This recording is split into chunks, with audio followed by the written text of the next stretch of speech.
Ce sont les émotions, les amis. De mettre Mourinho sur une miniature Real Madrid, de parler de José Mourinho, d'affronter Mourinho. Ah, ça me replonge 15 ans en arrière. Beaucoup d'émotions à tourner cette vidéo. Très content de faire le métier que je fais aussi. Parce que ouais, Mourinho, Arbeloa, ça nous replonge en 2010, en 2011, en 2012. C'est une autre époque. C'était mon époque préférée. L'époque où je me suis le plus assimilé à ce Real Madrid. Arbeloa va affronter son maître. L'élève va-t-il dépasser le maître? C'est un petit peu la question finalement de ce rendez-vous, le match dans le match. Parce qu'Arbeloa était un Mourinista.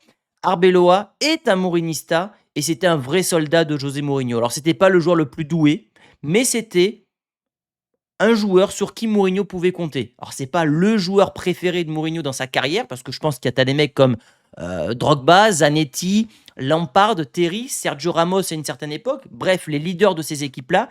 Mais en Arbeloa, il avait un vrai soldat. Et aujourd'hui, il va l'affronter. Quelles sont aujourd'hui les relations entre les deux hommes? Je vous en dirai un peu plus tout à l'heure. Mais en tout cas, très heureux de tourner cette vidéo parce que c'est aussi Lisbonne. Et Lisbonne, c'est le lieu de la Décima, cette fameuse Ligue des Champions qu'on attendait tous et qui a été la première d'une longue série, puisque derrière, on en aura gagné 5 autres. Donc ouais, très particulier de parler de Benfica aujourd'hui, très heureux les amis. Et donc au programme, il n'y aura pas la conférence de presse d'Arbeloa puisqu'elle a lieu ce soir vers 19 h, mais on va faire la presse, l'actualité Real Madrid. Évidemment, Benfica, qu'est-ce que ça vaut? Quelle est la dynamique du club portugais? Ma composition et bien sûr mes pronostics. Et s'il y a un jour où il faut pronostiquer, les amis, ah oui, vous le savez, c'est demain. C'est demain puisqu'on a un espèce de multiplex avec 18 matchs au total. Et grâce à Unibet, vous avez 10 euros offerts jusqu'à 100 euros de free bet remboursés. C'est-à-dire que vous pouvez mettre 100 euros. Si votre pari est perdant, vous avez 100 euros de remboursés. Tout ça grâce à Unibet, c'est vraiment la journée des pronostics. Bien sûr, les amis, vous devez parier évidemment avec responsabilité car les jeux d'argent sont strictement réservés aux personnes majeures. Mais en tout cas, ça soutient la chaîne et vous avez le lien dans la description. On passe aux une de Madrid avec Di Maria qui nous parle du Real Madrid d'Arbeloa, mais on reviendra sur Di Maria tout à l'heure. Nous, ce qui nous intéresse, c'est évidemment Mourinho. Une rencontre très spéciale qui fait évidemment le jeu de mots avec le Special One. Et on est parti, les amis, avec la revue de presse. Avec un duel crucial entre amis. Est-ce qu'ils sont vraiment amis? Je ne sais pas, parce qu'il y a une déclaration de Mourinho qui est sortie et qui, je pense, vise Arbeloa, mais en tout cas Arbeloa, son mentor, c'est José Mourinho. Donc ouais, c'est le match dans le match et j'ai très hâte de revoir José. Là, quand je vois cette veste blanche, je pense direct au Real et non, c'est Benfica. Et évidemment, le jour où le Real Madrid a vu la lumière, je crois que c'est ça qu'on traduit avec cette tête de Ramos dans les arrêts de jeu, Gareth Bale ici, Arbeloa, bref, c'était une époque absolument formidable pour tous ceux qui l'ont connu. L'avenir d'Arbeloa, de Carvaral s'annonce peut-être, s'inscrit en pointillé du côté de Madrid. On va en parler tout à l'heure, mais oui, c'est dur pour lui de remonter la pente pour, heu, pour le natif de Madrid et sans doute qu'il va quitter le club à l'issue de la saison. En tout cas, ce sont les bruits de couloir qui sont de plus en plus insistants. Quoi d'autre, quoi d'autre? Beh, non, pas grand-chose, hein, pas grand-chose. Après, on parle évidemment de Mbappé, Arbeloa, mais on va en parler, les amis, avec l'actu Real Madrid et tout d'abord, cette belle annonce. Cette belle annonce, pareil, on a connu Marcelo et on va peut-être connaître son fils puisque, oui, c'est le premier fils de légende du Real Madrid, en tout cas sur la génération qu'on a connue, qui a signé un contrat pro avec le Real Madrid. Enzo représente le futur à long terme du Real Madrid. Il paraît qu'il est très bon. Je ne l'ai pas vu beaucoup jouer. Alors, j'ai vu quelques buts qu'il a pu inscrire. Mais en tout cas, Enzo Alves est un joueur du Real Madrid. Bah voilà, c'est la vidéo des émotions, les amis. Regardez cette photo de famille.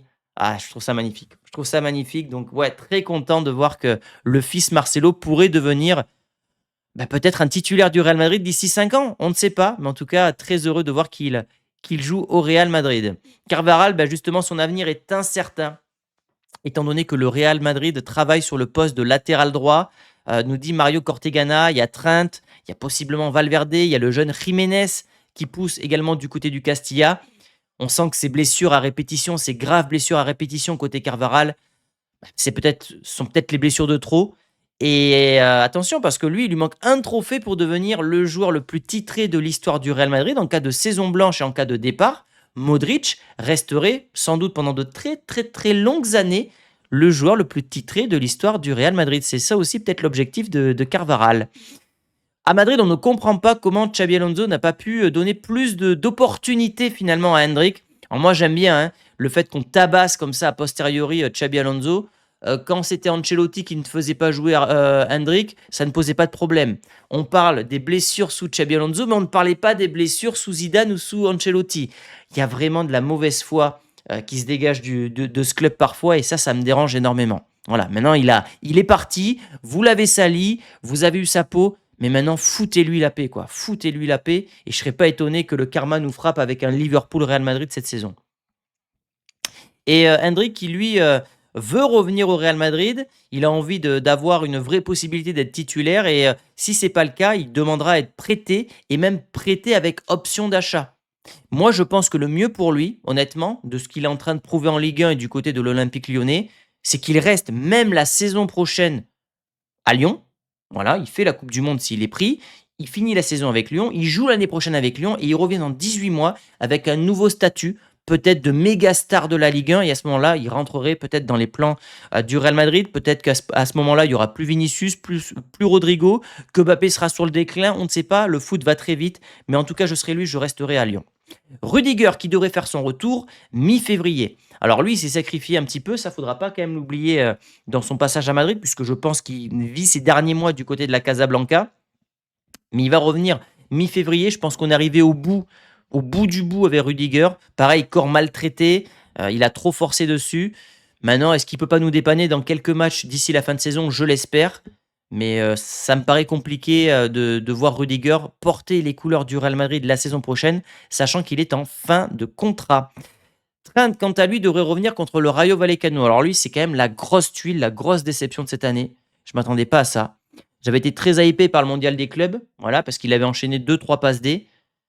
Il était revenu à un moment, il était bon, et puis il s'est reblessé. C'est récurrent. C'était un joueur qui était déjà fragile à Liverpool, et il confirme cette fragilité malheureusement du côté du Real Madrid.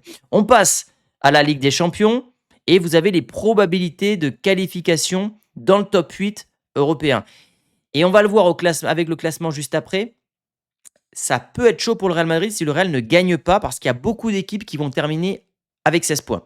Donc, Arsenal et le Bayern sont déjà qualifiés. Liverpool va se qualifier. Le Barça, en recevant Copenhague, aura 16 points, va se qualifier. Je vais vous le mettre maintenant. Vous savez quoi, le classement? Je vais vous le mettre maintenant. Je voulais le mettre après, mais on va le mettre maintenant. Et en fait, il y a 1, 2, 3, 4, 5, 6, 7, 8 équipes qui ont 13 points. Sur ces 8 équipes, il y en a plein qui vont gagner, qui vont passer à 16 points. Donc, si le Real s'incline, le Real sort du top 8. Voilà, le Liverpool est quasiment sûr de se qualifier parce qu'ils reçoivent Karabakh, je crois. Donc, ils vont se qualifier. Tottenham va jouer à Francfort. Ils peuvent passer pareil devant le Real Madrid. Donc, en cas de match nul, on sera qualifié parce qu'on a une bonne différence de but. On est à plus 11. Et on a nos victoires à l'extérieur, notamment du Kirat Almaty, qui nous offre plein de bonus avec ses buts à l'extérieur. Mais l'objectif, c'est de gagner, puisqu'en cas de victoire, on s'assurera le top 4. Et terminer top 4 en Ligue des Champions, ça vous donne le pouvoir, en tout cas si tu es 3e ou 4e, de recevoir au Bernabeu jusqu'au quart de finale. Et si vous voulez avoir le match retour en demi-finale, il faut être premier ou deuxième ou voler le pouvoir d'une équipe, donc l'Arsenal et le Bayern que tu aurais battu juste avant. Donc voilà, l'objectif du Real, c'est vraiment de terminer dans le top 4 parce que jouer le retour au Bernabeu, historiquement, on le sait, c'est un avantage qui est considérable. Ça impressionne l'adversaire, ça galvanise nos joueurs. Donc absolument, il faut absolument gagner contre Benfica, même si ça sera compliqué. Parce que face à nous, on aura un José Mourinho, certes, il faut le dire, sur le déclin, mais qui est capable d'un coup d'éclat, 63 ans hier, le seul entraîneur qui a gagné toutes les Coupes d'Europe, le recordman de points avec le Real Madrid, le recordman de buts avec le Real Madrid, 3 premières ligues, bref. Vous voyez, ça c'est mon livre qui sera bientôt en vente sur mon site. Ça y est, je suis avec les imprimeurs, etc. Donc vous pourrez l'acheter. Je pense que dans mes prochains livres, il y en aura un sur José Mourinho. Moi, je vous le dis, j'ai envie de mon vivant d'écrire un livre sur Mourinho, sur les 50 anecdotes les plus folles, parce que ce mec-là est un vrai personnage du foot, mais j'ai envie dans ma vie de faire un truc autour de José Mourinho. C'est mon personnage principal. Et pour vous donner une anecdote, Pour vous dire à quel point j'étais barjot de José quand j'étais plus jeune, je me suis calmé évidemment, hein, j'ai bientôt 40 ans, pas déconner. Mais à l'époque, je le voyais comme le Messi capable de sauver le Real de ce Barça qui était intouchable, et il a en quelque sorte réussi. Je parlais tellement de José Mourinho H24, donc à l'époque 2010, etc., que certains potes m'ont appelé José. Et il m'appelle encore José. C'est vous dire le niveau de folie que j'avais avec ce gars-là. Évidemment, je me suis calmé maintenant, hein, je tiens à vous prévenir. Le dernier jour, le dernier entraînement qu'a eu José au Real Madrid, Arbeloa, qui surkiffe José, c'est son idole, a demandé à prendre une photo avec Mourinho et son staff. Je crois que c'est le seul qui l'a fait. Parce que dites-vous qu'à l'époque, le vestiaire était scindé. Il y avait Ramos, Ronaldo, Casillas, qui était évidemment contre José Mourinho. Et puis il y avait trois gars dans le vestiaire qui étaient encore Mourinista. Il y avait Xabi Alonso, qui kiffait Mourinho. Et il y avait Arbeloa. Arbeloa, il serait allé à la mort. Et je vais vous partager un truc après sur Arbeloa. Angel Di Maria, donc par rapport à la une de As, qui disait tout à l'heure, Mourinho le numéro 1, loin devant tout le monde. Vous vous rendez compte? Il a gagné avec le PSG, il a gagné avec l'Argentine, et il dit encore aujourd'hui que Mourinho est le numéro 1.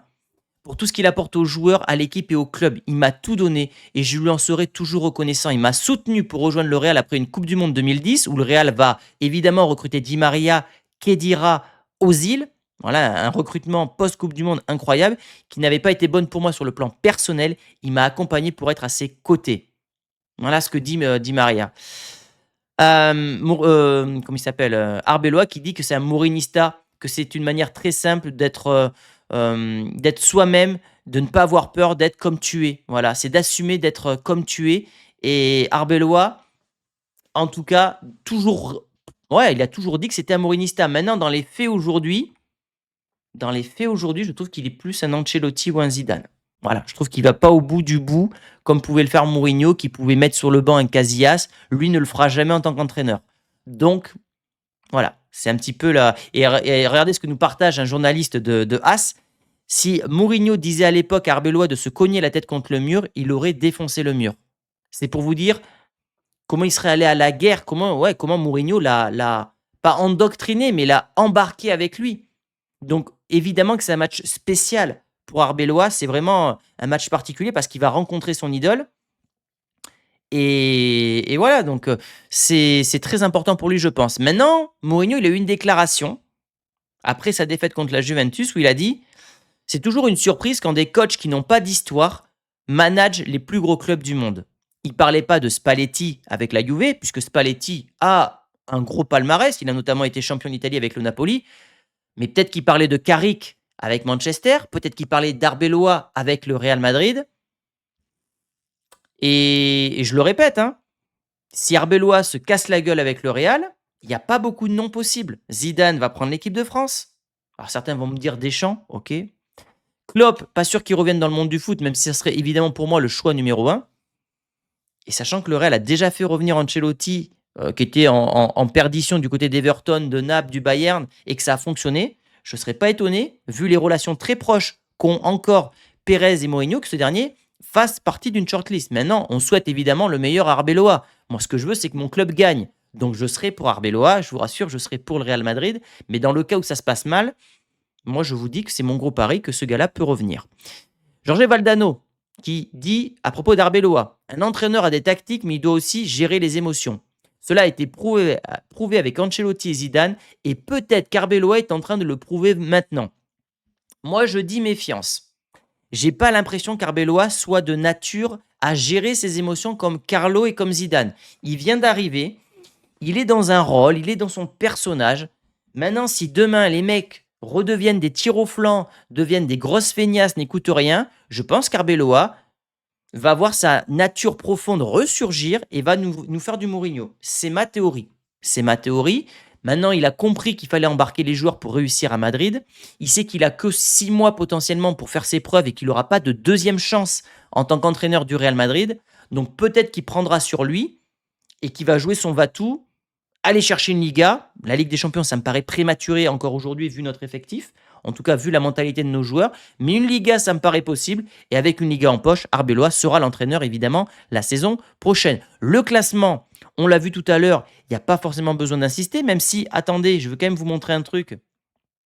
Benfica, ils sont actuellement 29e. En cas de victoire, ils peuvent se qualifier. Donc eux, ils ont besoin d'une victoire pour se qualifier. Maintenant, si Benfica gagne, nous, on est sûrement barragiste. Et moi, j'ai pas envie d'être barragiste. Donc désolé José, mais le Real avant tout. Et je veux que ce Real se qualifie directement en étant top 3 ou top 4. Mais voilà les enjeux, en tout cas, concernant ce Benfica Real Madrid. Au niveau des joueurs à surveiller, il y a Pavlidis, évidemment, le buteur qui est quasiment à un ratio d'un but par match, 27 ans. Très très bon joueur. Antonio Silva derrière, qui avait été un temps annoncé du côté du Real Madrid, le défenseur central qui a un gros potentiel. Et puis évidemment José. José connaît Madrid.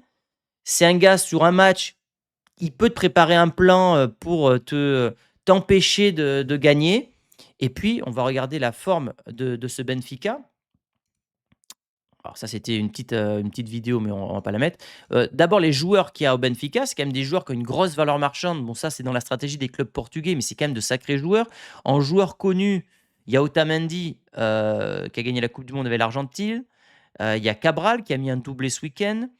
Il y a Rafa Silva. Il y a Manu Silva. Il y a évidemment Rios. Et puis après, il y a Antonio Silva, Soudakov et Pavlidis, comme je vous ai présenté tout à l'heure, qui est donc grec. Et au niveau de la dynamique de Benfica, bon, ils ont gagné ce week-end 4-0. Bon, maintenant, c'était quand même très faible en face. Mais voilà comment ça joue. 4-2-3-1, classique de José. C'est, on va dire, son système favori avec Pavlidis en pointe, Soudakov et Cabral, qui a mis donc un doublé. Il y a un coup à jouer avec Otamendi qui me paraît un peu lent derrière. Maintenant, ça s'est incliné du côté de la Juve 2-0. Voilà, c'est incliné du côté de la Juve 2-0, toujours dans ce 4-2-3-1. La dynamique, c'est qu'à domicile, en Liga portugaise, ils sont invaincus. Maintenant, dès que le niveau s'élève, défaite à la Juve, défaite à Porto. Voilà, sinon, c'est quasiment que des victoires ou des matchs nuls pour José. Match nul contre le Sporting. Donc, ouais, tu as l'impression qu'il y a un plafond de verre quand même avec Mourinho. Mais sinon, tous les autres matchs, ils ont quasiment tout gagné. Donc, c'est un Benfica qui est fort contre les faibles et faible contre les forts. Et au classement en Liga portugaise, ils sont largués puisqu'ils sont à 10 points de Porto, bon, qui fait une saison all-time aussi, il faut le dire. Hein, ils sont invaincus, 17 victoires, 1 nul, ils sont injouables. Euh, Porto est également invaincu, mais il y a 6 matchs nuls. Voilà. Donc voilà, c'est pas une saison catastrophique, mais c'est pas la meilleure saison concernant Benfica. Au niveau des confrontations directes, on est sur un avant-match qui sera un peu plus long, désolé les amis. Bah, il n'y a eu qu'une seule confrontation, c'était un match amicaux de club, donc c'était les tournées l'été. Bon, c'était en 2012, donc époque José justement. C'était un doublé de Callejon, donc là, il y avait Witzel, Perez, ok. Ok, ok, donc voilà, il n'y a pas de confrontation directe entre les deux clubs. On passe à ma compo que je veux voir face à José. Attendez, je vais y arriver. Hop, Courtois dans les cages. Évidemment, Valverde sera encore latéral droit. Latéral droit. La question ne se pose plus. Et depuis le début janvier, il est intouchable, Valverde. Donc très très bon. Carreras qui va jouer contre son ancien club. Ça, c'est aussi le match dans le match. Il va faire son retour. Hein. Au niveau de la défense, Hausen et Raúl Asensio, qui ont été très bons les deux contre Villarreal. Est-ce qu'il n'y a pas une doublette qui est en train de se créer? Peut-être que c'est la défense pour les prochaines années aussi. J'ai trouvé un Hausen plus agressif. J'ai trouvé un Raúl Asensio exceptionnel. C'était peut-être son meilleur match sous les couleurs du Real Madrid, que ce soit dans les passes, mais également, alors attends, mais également dans l'intensité. Et le schéma tactique que je voudrais vous proposer, ouais, on va dire que c'est ça. Chouameni devant la défense. Pour moi, il passe devant Kamavinga. Deux milieux, Bellingham, Arda Güler. Arda qui est très bon. On va voir dans un vrai match de Ligue des Champions si les deux peuvent jouer ensemble. Pour moi, c'est la vraie interrogation de ce match-là. Je vais mettre Rodrigo. Je vais mettre Rodrigo parce que je pense qu'il a besoin de jouer. Quand Champions League, c'est quand même un élément sur qui tu peux compter. Mbappé et Vinicius. Voilà, je pense que c'est le 11 qu'on aura. Alors certains me diront que ça sera Mastantuono, à juste titre, il a fait des bons matchs. Mais maintenant, tu as besoin aussi de relancer Rodrigo. Et Rodrigo en Ligue des Champions, c'est quasiment un but tous les deux matchs. Voilà, les amis.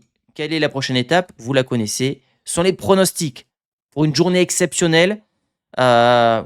si vous voulez vraiment tenter de parier, je pense que c'est le moment de le faire parce que c'est là où il y a 18 matchs, donc vous pouvez avoir des cotes exceptionnelles. Vous avez 10 € offerts avec le code Chronique 10 et avec Unibet. Vous avez 100 € de free bet qui vous sont remboursés, les amis.